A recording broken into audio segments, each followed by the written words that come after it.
मेरा नाम है मोहम्मद रेहान। आप लोगों की खिदमत में हाजिर हूँ एक नई वीडियो लेकर। Welcome back to Sidhu computers. आज जो वीडियो है इसके अंदर हम लोग डेव सी प्लस प्लस के बारे में देखेंगे कि डेव सी प्लस प्लस के अंदर कौन कौन सी चीज़ें होती हैं, इसका इंटरफेस कैसा होता है, इसके अंदर कौन कौन सी चीज़ें इंक्लूड होती हैं। अगर आप लोगों ने Dev C plus plus install नहीं किया हुआ या डाउनलोड नहीं किया हुआ तो आप पिछली वीडियो में देख सकते हैं। मेरे चैनल के ऊपर वीडियो अवेलेबल है जहां पर मैंने डाउनलोड और इंस्टॉल करने का तरीका बताया हुआ है। ठीक है, तो चलिए वीडियो को शुरू करते हैं। सबसे पहले आप लोगों ने अपना Dev C plus plus open कर लेना है।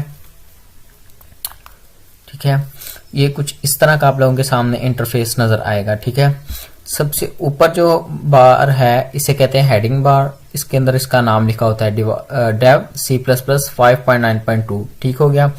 उसके बाद ये नीचे जो है ये इसका अपना बार होता है। ठीक है, यानी कि टूल्स बार भी इसे कह सकते हैं। ठीक है, जिसके जरिए से हमें इस सॉफ्टवेयर के टूल्स पता चलते हैं। ठीक है, टूल बार कह सकते हैं इसे। ठीक है, सबसे पहले आप लोग देखें यहाँ पर आप लोगों को फाइल का ऑप्शन मिलेगा। इसके अंदर न्यू का ऑप्शन, न्यू के अंदर आगे हमें प्रोजेक्ट और सोर्स फाइल का ऑप्शन मिलेगा। ओपन का ऑप्शन मिल जाएगा। नीचे फिर इंपोर्ट, एक्सपोर्ट, प्रिंट का ऑप्शन, क्लियर हिस्ट्री, एग्जिट वगैरह का ऑप्शन मिल जाएगा। ठीक है, उसके बाद हम लोग आ जाते हैं एडिट के ऊपर। ये एडिट का ऑप्शन आ गया। इसके अंदर एडिट करने की चीजें होती हैं copy paste, cut, undo, redo, select, इस तरह की चीजें जो होती हैं वो सब इसके अंदर आएंगी। ठीक है, उसके बाद आ जाता है सर्च ऑप्शन। इसके अंदर आ जाता है find, replacement, go to function, go to line, इस तरह के जो फंक्शंस हैं। यानी कि हम लोग कौन सी, जिस तरह के ये नीचे लिखा हुआ है गो टू लाइन, अगर आप किसी लाइन पर जाना चाहते हैं तो उसके लिए गो टू लाइन यूज करेंगे, गो टू फंक्शन यूज करेंगे। इंक्रीमेंट सर्च है, search again, backward search again, replace in file, replace, find in file. ठीक है, और साथ में ये इन्होंने शॉर्टकट दिए हुए, जिस तरह कंट्रोल प्लस एफ, अगर आप कंट्रोल प्लस एफ प्रेस करेंगे तो आपके पास फाइंड का ऑप्शन आ जाएगा। ठीक है, अगर कंट्रोल शिफ्ट एफ प्रेस करेंगे तो वो फाइल को फाइंड करना शुरू कर देगा। ठीक है, आगे चले जाते हैं व्यूज के ऊपर। ठीक है, व्यू के अंदर लिखा हुआ प्रोजेक्ट या क्लास बार।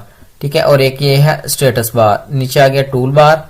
ठीक है, उसके बाद फ्लोटिंग प्रोजेक्ट मैनेजर और फ्लोटिंग रिपोर्ट विंडो। ठीक है, ये देखिए प्रोजेक्ट या क्लास ब्राउजर। ये देखिए ये जो हमारा इस जगह पर ऑप्शन था वो प्रोजेक्ट एंड क्लास ब्राउजर का था। ठीक है, अब हम इसके ऊपर क्लिक करते हैं। ये आ गया हमारा प्रोजेक्ट, क्लास और डीबग, ये तीन चीजें होती हैं इसके अंदर। ठीक है, प्रोजेक्ट या क्लास ब्राउजर के अंदर। ठीक है, उसके बाद आ जाता है स्टेटस बार। ठीक है, स्टेटस बार जो होता है वो नीचे होता है। ठीक है, यहां पर इस जगह पर हमारा स्टेटस चल रहा होता है। ठीक है, ये हमारा स्टेटस बार होता है। ठीक है, उसके बाद आगे चलते हैं। आगे आ जाता है project, new project, add to new project, remove from project, project options. ठीक है, ये प्रोजेक्ट के रिलेटेड आप कोई नया प्रोजेक्ट इसके अंदर ऐड करना चाहते हैं या किसी प्रोजेक्ट के अंदर कुछ रिमूव करना चाहते हैं किसी प्रोजेक्ट को, या नया प्रोजेक्ट ऐड करना चाहते हैं, न्यू फाइल ऐड करना चाहते हैं, प्रोजेक्ट के ऑप्शंस वगैरह चेक करना चाहते हैं। ठीक है, इसी तरह नेक्स्ट ऑप्शन आ जाता है हमारे पास एग्जीक्यूट का। इसके अंदर लिखा हुआ है compile, run and compile, rebuild all. ठीक है, आगे syntax check, current file, parameters, view make file, clean, profile analysis. ठीक है, ये सारी चीजें आ गई हैं। ठीक है, ये देखें debugging, stop execution, toggle break point, go to break point. ठीक है, इसके अंदर जो मेन चीज है वो है कंपाइल, रन और कंपाइल एंड रन। ठीक है, अगर आप लोग प्रोग्राम लिखते हैं और F9 प्रेस करते हैं तो डेव सी प्लस प्लस जो है उसको कंपाइल करना शुरू कर देगा। अगर F10 प्रेस करते हैं तो वो उसको कंपाइल करने के बाद रन कर देगा। ठीक है, अगर आप F11 प्रेस करेंगे तो वो कंपाइल भी करेगा, उसको रन भी करेगा। ठीक है, अगर किसी को इश्यू है कि उसके पास पुराना डेव सी प्लस प्लस है या वो ये जानना चाहते हैं क्या इसके अंदर कंपाइलर पहले से मौजूद होता है, तो मैं उसको बता देना चाहता हूं कि जी हाँ, इसके अंदर पहले से कंपाइलर मौजूद होता है। ठीक है, जो कि आप लोगों के प्रोग्राम को खुद ब खुद ही कंपाइल करता है। सो डोंट वरी, इसके अंदर आप लोगों को किसी किस्म का भी कोई कंपाइलर डालने की जरूरत नहीं है। अगर आप कोई और सॉफ्टवेयर यूज कर रहे हैं, डिफरेंट होते हैं, जिस तरह विजुअल स्टूडियो एक सॉफ्टवेयर है, अगर आप लोग वो यूज करें प्रोग्रामिंग के लिए तो उसके अंदर आप लोगों को उसका कंपाइलर डालना पड़ेगा। ठीक है, इसके अंदर हमें कंपाइलर डालने की कोई जरूरत नहीं है। विदाउट कंपाइलर को डाले हुए बगैर आप लोग इसको कंपाइल कर सकते हैं, क्योंकि डेव सी प्लस प्लस एक ऐसा सॉफ्टवेयर है जो आप लोगों को कंपाइलर खुद प्रोवाइड करता है। यानी कि इसका अपना एक कंपाइलर होता है जो इसके सेटअप के अंदर मौजूद होता है, और जब आप इसे इंस्टॉल करते हैं वो साथ ही साथ इंस्टॉल हो जाता है। ठीक है, तो चलते हैं नेक्स्ट ऑप्शन की तरफ। आगे आ जाता है टूल। ठीक है। फिर ये देखिए compiler option, environmental option, editor option, configuration shortcuts, configuration tools, ठीक है। ये इसके टूल्स के बारे में बता रहा है, ठीक है। ये देखिए कंपाइलर ऑप्शंस आ गया, ठीक है, ये कंपाइलर के बारे में बताता है। ये सेटिंग आ गई कंपाइलर की, डायरेक्शंस, प्रोग्राम्स आ गए, ठीक है। ये सारे इसके प्रोग्राम है, ठीक है। इसको यहां से क्लोज करें, आगे चलते हैं। आगे आ गया स्टाइल, ठीक है, फॉर्मेटिंग ऑपरेशंस, इस तरह की चीजें आ जाती हैं इसके अंदर। आगे आ जाता है विंडो। अगर आप कंट्रोल प्लस F11 प्रेस करेंगे तो ये फुल मोड के अंदर चला जाएगा, यानी कि इसकी विंडो जो है हमें जो नजर आ रही है वो है डेस्कटॉप वर्जन, ठीक है। तो अगर आप इसे F11 प्रेस करेंगे कंट्रोल के साथ तो ये फुल स्क्रीन चला जाएगा, ठीक है। उसके अलावा इसके अंदर नेक्स्ट टैब और प्रीवियस वगैरह के बारे में होता है, ठीक है, और लिस्ट होती है। इसके बाद हेल्प आ जाता है, help on Dev C++, tip of the day about Dev C++, ठीक है, ऐसी चीजें आ जाती हैं। तो इसको अगर हम लोग जब काम स्टार्ट करते हैं तो हम लोग को क्या करना चाहिए, ठीक है। सबसे पहले तो हमें एक न्यू प्रोजेक्ट बनाना होता है, ठीक है। इसलिए हम लोग न्यू के ऊपर जाएंगे यहाँ पर, और यहां से हम लोग चले जाएंगे न्यू सोर्स फाइल के ऊपर। यहां से जाएंगे हम लोग इसकी न्यू सोर्स फाइल के ऊपर। इसके लिए शॉर्टकट उन्होंने क्या बताया हुआ है, Ctrl+N, ठीक है। Ctrl+N अगर आप लोग प्रेस करेंगे तो आपके पास सोर्स फाइल ओपन हो जाएगी। ये देखिए Ctrl+N, आप अगर ये देखिए मैं यहां से Ctrl+N प्रेस कर रहा हूं, ये देखिए यहां पर आगे कितनी सारी सोर्स फाइल्स ऐड होती जा रही हैं, ठीक है। तो इन सबको अब मैं कर लेता हूं, क्लोज ऑल करता हूं, ठीक है। और ये देखिए Ctrl+N प्रेस किया और ये हमारे पास एक नई विंडो ओपन होगी, ठीक है। तो इस कैसे काम करता है ये, इसके अंदर हमने लोगों ने कौन कौन सी चीजें यूज करनी है, प्री प्रोसेसर डायरेक्टिव कौन कौन से यूज करने हैं, कौन सी चीज इसके अंदर वर्क करती है, कौन सी चीज नहीं। According to our syllabus object oriented programming in C++, second edition book के अकॉर्डिंग, ठीक है, मैं आप लोगों को बता रहा हूं कि आप लोगों ने इसके अंदर क्या क्या चीजें करनी है, ठीक है।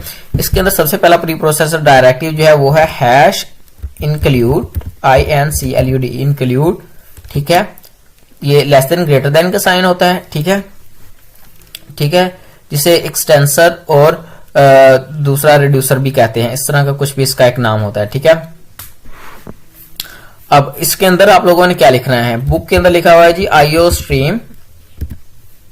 iostream.h। अगर हम iostream.h लगाएंगे, ये वाली हेडर फाइल अगर हम इंक्लूड प्री प्रोसेसर डायरेक्टिव के अंदर यूज करेंगे तो डेव C+ जो है ये इस चीज को रन नहीं करेगा, क्योंकि डेव C++ जो है वो सिर्फ iostream की हेडर फाइल को उठाता है, .h वाली हेडर फाइल को जो है वो डेव C++ नहीं उठाता, ठीक हो गया। इसके बाद आप लोगों ने यहां पर चले जाना है और एंटर प्रेस कर देना है, ठीक है।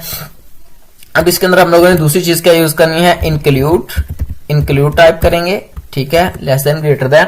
इसके अंदर हम लोग ऐड करेंगे कोनियो, CONIO, कोनियो.h हेडर फाइल, ठीक है, कोनियो.h हेडर फाइल।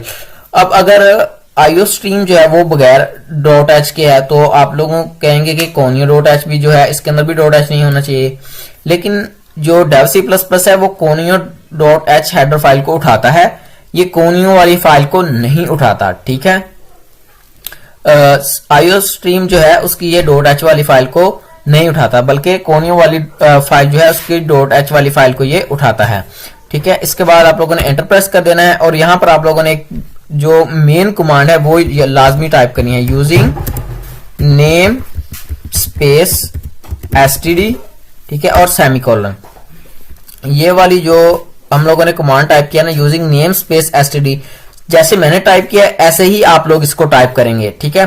तब आपका प्रोग्राम एग्जीक्यूट नहीं होगा, वरना आपका प्रोग्राम एग्जीक्यूट नहीं होगा, ठीक है, अगर आप इसे टाइप नहीं करते तो। इसको टाइप करना बहुत ही ज्यादा जरूरी है, ठीक है। तो इसके बाद हम लोग चलते हैं नेक्स्ट आगे बुक्स के अंदर लिखा हुआ है जी void main।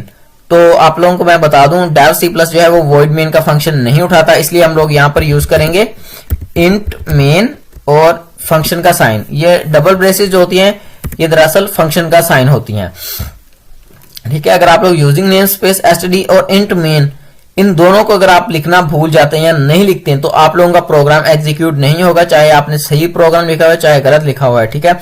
जैसा भी आप लोगों का प्रोग्राम होगा वो एग्जीक्यूट नहीं करेगा। ठीक है, इतना लिखने के बाद आप लोग क्या करेंगे, कर्ली ब्रेसेस लगाएंगे। ठीक है, जिसे हम मिडल ब्रेसेस भी कहते हैं। ठीक है, ये लगाने के बाद आप लोग अपना प्रोग्राम लिखेंगे। जैसे हम लोग एक प्रोग्राम लिख लेते हैं, इंटीजर, एक इंटीजर लेना है आपने n।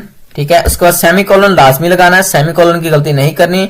अगर आप सेमीकोलन को भूल जाते हैं तो इसके अंदर बग आ जाएगा और फिर आपको डीबगिंग करनी पड़ेगी। ठीक है, तो ये देखिए इंटीजर n ले लिया, उसके बाद फिर से एंटर प्रेस करेंगे। ठीक है, ये डिक्लेयर कर इंटीजर n ले लिया हमने। अब हम इसको एक वैल्यू इनिशियलाइज कराएंगे इसकी, जो कि 1 होगी। हम इसे 1 से इनिशियलाइज करवा दें। उसके बाद हम लोगों ने फिर से एंटर प्रेस करना है।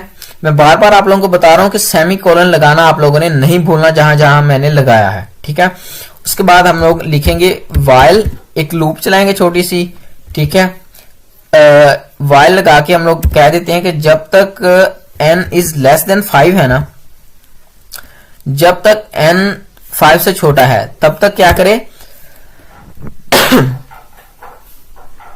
ठीक है, तब तक सी आउट लिखेंगे। सी आउट का क्या मतलब है, यानी कि आउटपुट स्क्रीन पर क्या दिखाएगा। सी आउट का मतलब ये होता है आउटपुट क्या दिखाएगा, हमें स्क्रीन के ऊपर क्या नजर आएगा। ठीक है, ये साइन लगाएंगे इंसर्शन का, और इसके बाद हम लोगों ने डबल कॉलन लगाने हैं। ठीक है, एक तो सिंगल कॉलन होता है, एक डबल कॉलन। डबल कॉलन आप लोगों ने लगाने शिफ्ट के साथ, और इसके अंदर कुछ भी टाइप कर देना। जैसे कि मैं यहां पर अब टाइप करने लगा हूं पाकिस्तान, PAKISTAN, पाकिस्तान। ठीक हो गया, और इसके बाद हम लोग फिर से इसे यूज करेंगे और एंड पे लिखेंगे एंड एल। ठीक है, एंड एल लिखने के बाद सेमीकोलन लगा देंगे। ठीक है, इसके बाद हम लोग करेंगे एंटर। एंटर करने के बाद हम लोग एक छोटी सी कंडीशन लगाएंगे, n प्लस प्लस का क्या मतलब है, यानी कि n की जो वैल्यू है उसके अंदर इंक्रीमेंट होता रहे। ठीक है, पहले n की वैल्यू 1 पे पाकिस्तान प्रिंट हो, फिर 2 पे, 3 पे, 4 पे, 5 पे। ठीक है, ये कंडीशन हमारी लग चुकी है। ठीक है, इसके बाद आप लोगों ने कुछ भी नहीं करना, इसको आगे गैरसेज लिखा हुआ है, गैरसेज ये उठाता भी है और नहीं भी उठाता। ठीक है, इसलिए डोंट वरी, आप लोग लिखें या ना लिखें कोई फर्क नहीं पड़ता। ठीक है, बेटर तो यही है कि आप ना लिखें जब आप लोग प्रोग्रामिंग कर रहे हो। ठीक है, अब हम लोग क्या करते हैं, इसे कंपाइल करके देखते हैं। आप लोग अपने कीबोर्ड से प्रेस F9 कर सकते हैं, या इस निशान के ऊपर आप लोग आकर क्लिक कर देंगे। ठीक है, जैसे ही क्लिक करेंगे तो ये आपको पूछेगा कि आप कहां फाइल सेव करना चाहते हैं। तो मैं इसे अपने डॉक्यूमेंट्स के अंदर ही सेव करूंगा, इसी नाम से ही सेव करूंगा, सेव कर दूंगा। और उसके बाद देखते हैं, देखें कॉम्पिलेशन जो है, कंप्लीटिंग रिजल्ट आ चुका है। ठीक है, कॉम्पिलेशन रिजल्ट आ चुका है, कंपाइल का रिजल्ट यानी कि आ चुका है। कंपाइल का रिजल्ट क्या आया है कि इसके अंदर 0 एरर है, 0 वार्निंग है, कोई किसी किस्म का भी कोई बग एरर मौजूद नहीं है।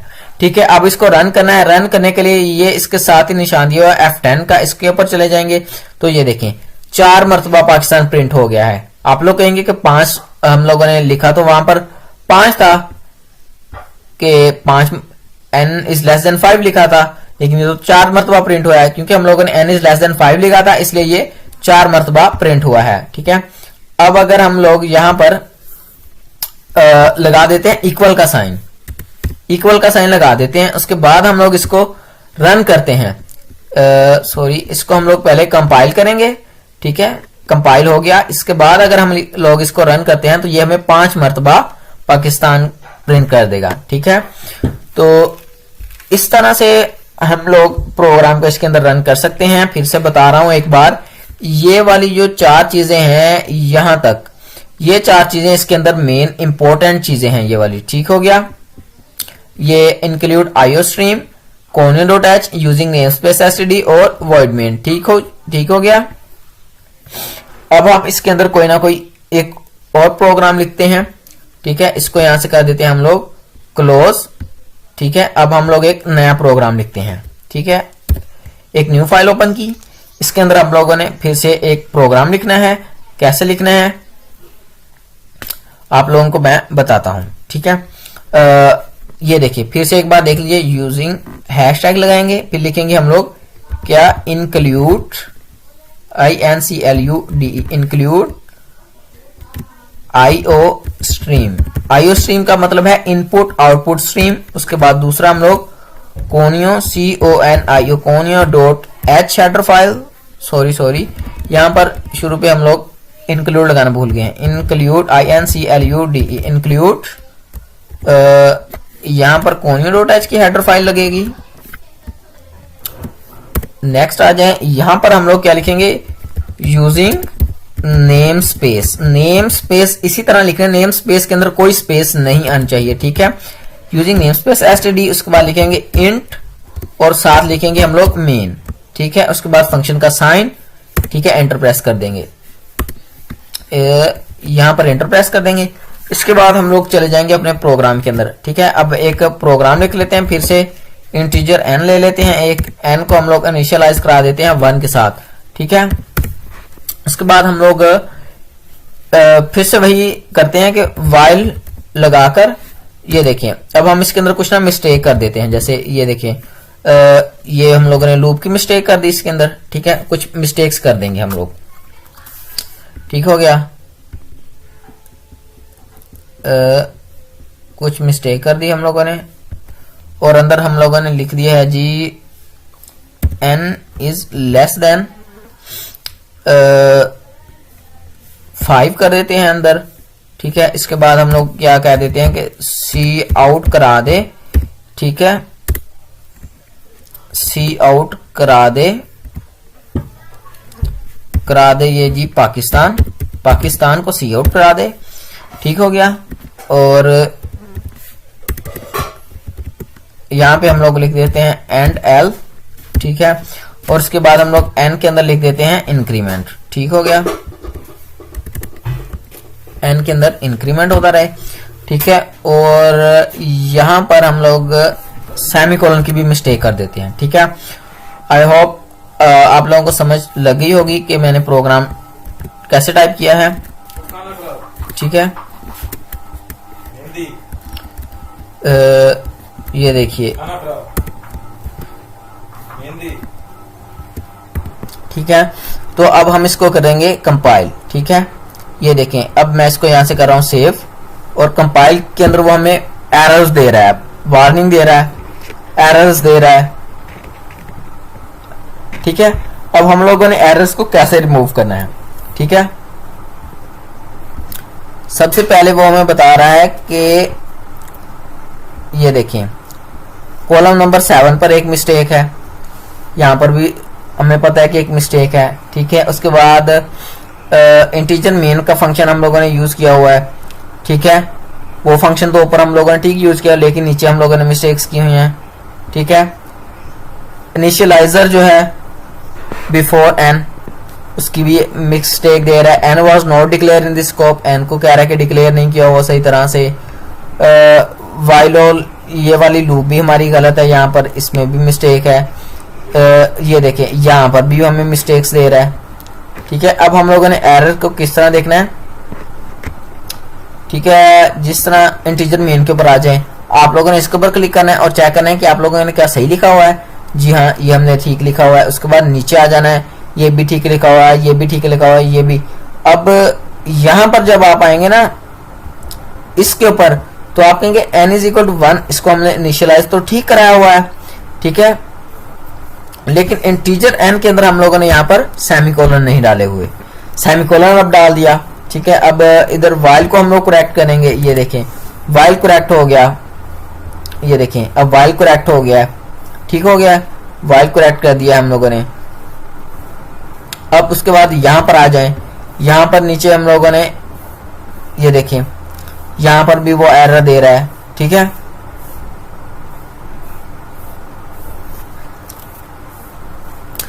अब नेक्स्ट आ जाएं जी, अब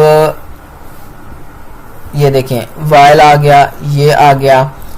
अब भी प्रोग्राम जो है अब हम रन करके देखते हैं, क्योंकि कुछ एरर तो हम लोगों ने ठीक कर लिए, लेकिन अब भी वो हमें कह रहा है कि इसके अंदर कुछ ना कुछ एरर है, ठीक है। अब कैसे एरर फाइंड करना है, अब देखेंगे कि लाइन के ऊपर तो वो खुद ही ले रहा है कि इस लाइन के अंदर एरर है। क्या एरर है, यहां पर देखें, यहां पर हम लोगों ने लगाना था डबल सेमीकोलन, ठीक हो गया। ये देखें ये अब ठीक हो गया है, ठीक है। अब इसको रन करें, ठीक है।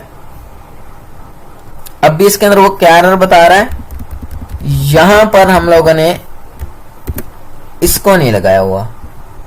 अब देखें सोर्स फाइल सारी रन हो गई, कंप्लीट हो गई, सारे एरर फाइंड हो गए, पता चल गया किस तरह एरर फाइंड करना है। इसी तरह आप लोगों ने एरर्स फाइंड करने हैं, ठीक है। अब इसको रन करके देखते हैं। रन हो गया, हमारा प्रोग्राम हो गया रन। इसी तरह आप लोगों ने भी एरर्स फाइंड करने हैं, ठीक है। टेंशन नहीं लेनी, अगर कोई मिस्टेक हो जाती है तो कोई मसला नहीं, आप लोग उसे दोबारा से अच्छी तरह से टैली करें, ठीक है। वीडियो मेरी को आप लोग सेव जरूर कर लीजिएगा ताकि आप लोगों को इससे हेल्प मिलती रहे, ठीक है। ये थी आज की हमारी एक वीडियो जिसके अंदर मैंने आप लोगों को कुछ इसके बारे में बताया है, ठीक है। इसके बाद हम लोग अब क्लासेस स्टार्ट करेंगे, लेकिन अभी नहीं, थोड़ा सा वेट करने के बाद इंशाल्लाह हम लोग क्लासेस स्टार्ट कर देंगे, ठीक है। ये मैंने आप लोगों को बता दिया है कि इसकी इंपॉर्टेंट चीजें कौन सी होती हैं, कौन सी चीजें आप लोगों ने लाजमी लगानी होती हैं, ठीक है। ये हैश इंक्लूड वाली जो प्री प्रोसेसर डायरेक्टिव है ना, ये वाले हैश इंक्लूड वाले, ये बुक के अंदर कुछ चैप्टरों में ज्यादा भी इस्तेमाल किए हुए हैं। इसके अंदर string.h हेडर फाइल भी आएगी, इसके अलावा इसके अंदर एक दो हेडर फाइल्स और भी हैं जो आएंगी, ठीक है। एक std की आएगी, stdio.h हेडर फाइल, इस तरह की हेडर फाइल्स आएंगी। लेकिन आप लोगों ने घबराना नहीं है, हम लोग जैसे जैसे प्रोग्राम करेंगे मैं आप लोगों को साथ साथ बताता जाऊंगा कि ये कौन कौन सी हेडर फाइल्स को उठाता है, ठीक है। वैसे तो जितनी भी header files C++ object oriented programming के अंदर हैं वो सब ही ये उठाता है, ठीक है। तो ये थी आज की वीडियो, मिलेंगे एक नई वीडियो के साथ, तब तक के लिए अल्लाह हाफिज, शुक्रिया, thank you, thanks for watching, और जज़ाकल्लाह जी। मेरे चैनल को सब्सक्राइब जरूर कीजिएगा। आई होप कि मेरी वीडियो आप लोगों को बहुत ही अच्छी लगी होगी और एक इन्फॉर्मेटिव वीडियो रही होगी आप लोगों के लिए। Thank you, Allah Hafiz.